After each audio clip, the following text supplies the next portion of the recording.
저희 부부는 평범한 시골 마을에서 조용히 살아가는 보통 사람입니다. 남편도 성실한 직장인이고 저도 행복한 가정을 꾸리고 있었어요. 그런데 어느 날부터 변해서 매주 목요일만 되면 남편이 무서운 속도로 사라졌습니다. 처음에는 일이라고 이해하려고 했어요. 업무가 바쁠 테니까 바쁘게 일하는 남편을 이해하려 노력했죠. 하지만 시간이 지날수록 그것이 자연스러운 일이 아니란 걸 깨닫게 됐어요. 그날은 평소처럼 퇴근 후 집에 돌아와서였어요.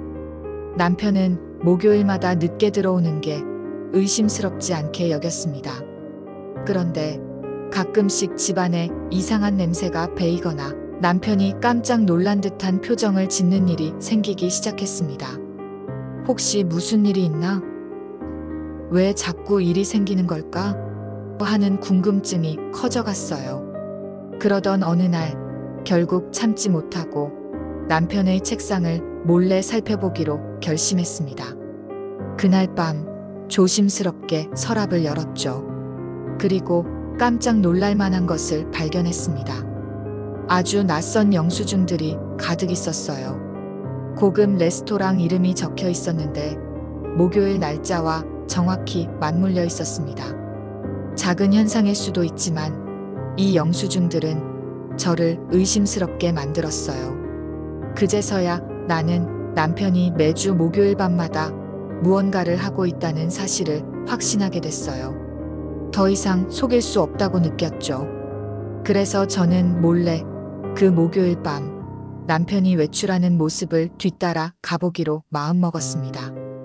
과연 어떤 일이 벌어지고 있는 걸까 궁금했기 때문이에요. 그날 밤 집은 조용했어요.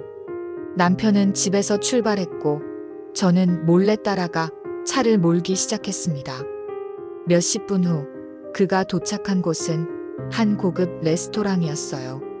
나는 거리에서 멈춰서서 그 모습을 지켜봤습니다. 남편은 식사하는 동안 어떤 여성과 함께 있었습니다. 두 사람은 너무 가까운 사이였어요. 손을 잡거나 움직일 때마다 느껴지는 긴장감, 어딘지 모르게 이상한 분위기. 그 장면을 보고 가슴이 철렁 내려앉았어요. 충격, 배신감, 복잡한 감정들이 뒤섞였습니다. 왜 저런 일이 벌어진 걸까? 정말 믿고 있었다면 왜 매주 목요일마다 이렇게 행동하는 걸까? 마음속에 수많은 질문들이 꼬리를 물었어요. 전 집으로 돌아와 바로 남편과 대면하기로 결단했습니다. 긴장한 채 그를 집 안으로 불러 세웠어요. 남편은 처음엔 얼버무리기만 했죠. 하지만 저는 끝까지 물었어요. 왜 목요일마다 그렇게 외출하는 거야? 누구랑 가는 거냐? 서로의 눈이 마주쳤을 때 그 답이 나오기 시작했어요. 마침내 남편은 깊은 한숨을 내쉬며 모든 것을 털어놓기 시작했습니다. 믿기 어려웠지만 그가 말한 것은 이래요. 그 여성은 그냥 직장 동료였어. 업무 스트레스로 인해 가끔씩 집에선 애들이나 아내 생각이 너무 힘들어서 친구 같은 사람과 만나고 싶었어. 믿기 힘들었어요. 하지만 그의 눈빛은 진지했고 그의 말은 일말의 거짓이 없는 것 같았습니다. 이 말을 들었을 때 나도 알 수 없는 복잡한 마음이 일었습니다. 분노, 배신감, 슬픔이 동시에 밀려왔죠. 이게 다 무슨 일이야? 내가 믿었던 사람이 맞는 걸까? 하는 의구심. 하지만 곧 그는 계속해서 말을 이었어요. 나는 너와 가족이 너무 소중해서 이 일이 나쁘게 끝나지 않길 바랐어. 그래서 비밀로 하면서 편하게 지내려고 했던 거야. 그 말을 들었을 때 나는 혼란스럽고 충격에 빠졌습니다. 한순간에 세상이 무너지듯 무너졌어요. 믿었던 남편이 가족에게 숨기고 싶었던 비밀이 이렇게 드러날 줄은 꿈에도 몰랐죠. 마음속으로 이럴 수가 있나 생각하며 한참 동안 말을 잇지 못했습니다. 그는 계속해서 말을 이어갔어요. 내가 이렇게 목요일마다 떠났던 건 그냥 잠시 도망치고 싶어서였어. 회사 일이 너무 힘들고 스트레스 받았는데 그 사람은 그냥 친구일 뿐이야.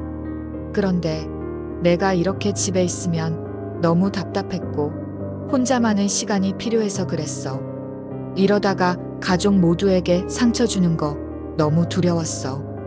그의 이야기를 들으며 마음 한구석이 아프기 시작했어요. 그의 말이 이해가 가지 않는 건 아니었습니다. 힘든 시간을 겪으며 누구든 잠시 도망치고 싶은 마음이 들 수 있다는 것도 알았어요. 하지만 그 방법이 잘못된 것이었어요. 서로에게 솔직하지 못하고 결국 가족을 배신하는 길로 가게 된 것 같았거든요. 그와의 대화 후 저는 차분히 생각에 잠겼어요. 결국 남편은 이 일이 우리 가정에 얼마나 큰 상처를 남겼는지 모르겠다며 눈물을 글썽였어요. 저는 그의 눈 속에서 진심을 읽으려고 애썼어요. 그가 얼마나 힘들었는지, 얼마나 외로웠는지 이제 조금은 알 것 같았어요. 그 후 우리는 긴 시간 서로의 감정을 허심탄회하게 나누었어요. 서로의 상처를 보듬으며 다시 신뢰를 쌓아가려 노력했습니다. 남편은 앞으로 어떤 일이든 가족에게 정직하게 말하겠다고 약속했고 저는 그런 그를 믿고 싶었어요. 이 일이 결코 쉽게 잊혀지지는 않겠지만 중요한 건 우리 둘이 다시 가까워지고 있다는 사실입니다. 서로의 마음을 열고 용기 있게 이야기를 나눈 것이 큰 의미를 갖기 시작했어요. 지금도 가끔 그 밤의 일이 떠오르지만 이젠 그 기억이 힘이 되기도 합니다. 만약 그때 그 영수증을 발견하지 않았다면 이 충격과 상처는 아마 평생 남았을지도 모릅니다. 그래도 지금은 우리가 함께 이겨내고 있다는 것에 감사하며 앞으로 더 솔직하게, 더 서로를 아끼며 살아갈 자신이 생깁니다.